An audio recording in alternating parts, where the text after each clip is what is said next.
Magandang araw mga Aldab Nation! May panibago na naman po akong update para sa inyong lahat. Pero bago natin ito umpisahan ay huwag niyo muna kalimutan na mag-subscribe sa aking YouTube channel at i-click mo na rin ang katabing bell button para maging updated ka sa mga latest videos na i-upload ko. At kapag umabot na ng 100,000 subscribers ang aking channel ay may sorpresa ako para sa inyong lahat. Alam kong excited na kayo kaya naman ngayon, umpisahan na natin ang ating kwentuhan. Ang pag-uusapan natin ngayong araw na ito kung saan pati raw ang burol ng lolo ni Alden ay ginamit ng mga sarsuelistas. Nagawa pala nila ang bagay na ito sa gitna ng pagdadalamhati ng pamilya ni Alden. At ang kinagalit pa ng ilan sa mga fans is spotted na naman si girl. Anong ginagawa nila dito? Gaano ito katotoo at may sapat nga bang ebidensya ang makakapagpatunay rito? Well, yan ang ating aalamin at pag-uusapan ngayong araw na ito. Pero bago ho yan, ay bibitinin ko muna kayo ng kaunting-kaunti lamang kung saan magbasa muna tayo ng mga nakakatuwang post ni My Name is Theo01 sa Twitter. Kaya naman wag na natin patagalin pa at sabi niya sa kanyang tweet, Mimi, bakit anak? Wala ka pagising ko. Sorry na, nag-exercise lang si Mimi na. Iiwan mo ko? Never kitang iiwan, okay? Isasama kita kung san man ako pupunta. Nakakapansin na ako sa'yo, ma. Lagi kang wala paggising ko. Nasa baba lang ako. Nasa baba, bahala ka. Tara, nak. Hug me. I love you so much, nak. Aalis kayo? Kapag lahat ng kilos ko bibigyan mo ng meaning, masisiraan ka talaga ng bait. Ang gusto ko lang makita ka paggising ko at lambingin ka, pero iba ng kinikilos mo eh. Paulit-ulit? Kasi yun ang pinaparamdam mo sa akin ngayon. Hindi araw-araw Pasko. Ano nga ang problema? Meron ba? Ba't ganyan ka? Full moon na ba? Ba't ang aga-aga wala ka sa mood pa? Sa tingin mo, dahil full moon na? Sira ulo ako? Wala akong sinabi ha. Maligo ka na at aalis pa tayo. Ayokong umalis. Kami na lang ng mga bata. Iwan niyo ko. Umalis na kayo. Tara na't samahan na kita sa banyo para makaligo ka na. Asa ng koma? Here oh, I love you. Alam kong tuwan-tuwa ako kay sa ating binasa. Pero ngayon ay pag-uusapan na natin ang ating main topic. Oops! Wait lang, saglit lang to. May ipapaalala lang ako para sa mga bago pa lang sa aking channel. Huwag niyong kalimutan na mag-subscribe sa aking YouTube channel at i-click nyo na rin ang notification bell para lagi kayong updated sa mga latest videos na i-upload ko at para maging parte na rin kayo ng aking Fanatics channel family. Well, alam kong super excited na kayo sa ating kwentuhan, kaya naman dumako na tayo sa ating main topic. Gaano nga ba katotoo na pati raw ang burol ng lolo ni Alden ay ginamit di umano ng mga sarsuelistas? Nagawa pala nilang bagay na ito sa gitna ng pagdadramati raw ng pamilya ni Alden. Spotted na naman nga raw si girl. Ang tanong, anong ginagawa nila dito? Gaano ito katotoo at may sapat nga bang ebidensya ang makakapagpatunay rito? Well, yan ang ating aalamin at pag-uusapan ngayong araw na ito. Alam kong super excited na kayo malaman yan, kaya naman wag na natin patagalin pa. Unang-una na ngay galing sa tweet ni Larry 1973 at ayon sa kanya, ipapalabas pala sa Netflix next month. Kaya nag-iingay. Trending pati yung TS ng ex-jowa.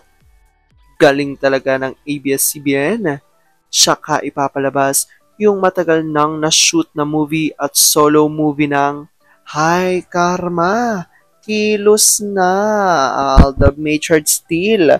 Dahil dito, ito pa nagreaksyon at revelasyon ng ilan sa Aldab Nation. Sabi ni Chiclet, o diva, dami pang paligoy-ligoy.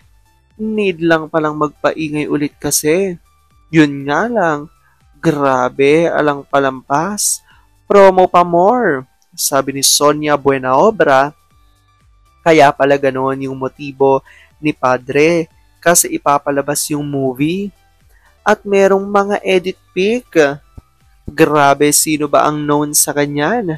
Ano na X-Network at Padre? Respeto naman. Sabi ni Mila Moica.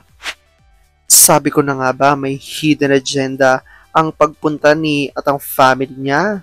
Hay, ka-level talaga siya ni user sa panggagamit. Makakapalang muka, karma is on the way. Dahil dito, ito nga ang reaksyon ni Chingay. Akala nila sa ginawa nila ay nagustuhan ng pamilyang namatayan at lalo na si A. Hindi nakikipagplastika na lang dahil respeto sa lolo niya na nakikiharap siya sa mga taong katulad nila na ibang intensyon at hindi para makiramay. Showbiz si A. Alam na kung anong intensyon mo. At Padre Damaso kampunang na may personal interest. Akala nila kapuri-puri ang mga ginawang hakbang ng mga ZGO ni user. Plus ng pamilya at si Padre Damaso. Big no. Hindi mga ginamit ang utak na walang laman. Bobo, hindi ba nga si A ang isang taong pribado hanggang kailangan na walang makakaalam ay itatago? Take note, si A artista pero ang lolo niya hindi. So dapat ay nuggets nila. Sagot ni Larry, gano'n na nga po. Kunwari, deadma pero ang totoo, sila ang utak. At sabi naman dito ni Leia, sis, nananahimik ako sa labas ng house namin kanina. Biglang narinig ko sa kasin ko, tinawag niyang mama niya na Sakdin fan. Sabi niya, mama, umamin na si girl na sila na ni boy. Code na lang ang gumamit. Tawag sa kanila kasi biglang sumamang sikmura ko. Ayon, nagsasaya sila. Ngunit dito pinalagpas ng ilan sa ADN at reaksyon ni Beth Jimenez. Kapal din ng muka. Sa panahon na nagdadalamahati yung pamilya ni A, sasabayan ng ganyan. Sana lang sabihin na ni A yung totoo kasi sobrang abuso na sila ni M. Sabi ni Liz Rico, sinong nagsabi at kanino daw pa? Sa'yo ko lang narinig yan. Kung true yan, last 3 days pa yung emirate nila.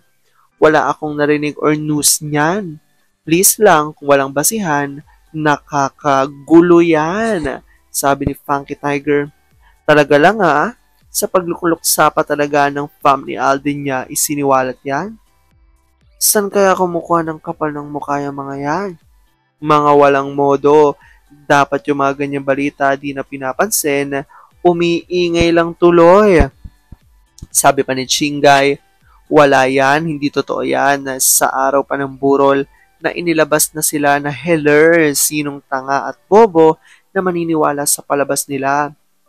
Gusto lang nila na mapansin ang mga budol na nilalabas nila at may maniniwala nga panloloko at gimmick na bulok. Plus parte sila ng ZGOC 1 and 2. Plus, pakita niya at Padre Damaso na walang respeto sa ginawa sa burol.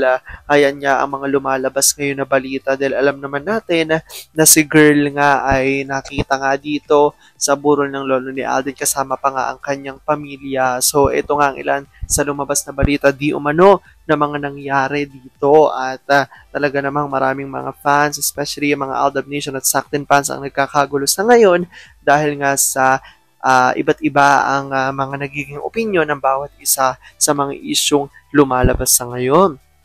Well, comment down below nyo dyan guys kung ano po opinion nyo patungkol dito. Alam ko dahil dito, marami sa inyo mas lalong yung kumakapit at naninindigan na Aldab Major is real.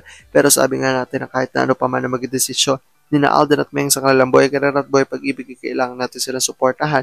Kailangan natin itong tanggapin ng buong buo dahil yun ang kanilang deserve. At yan ang aking update for today's video. Maraming salamat mga Alden Nation. Ingat!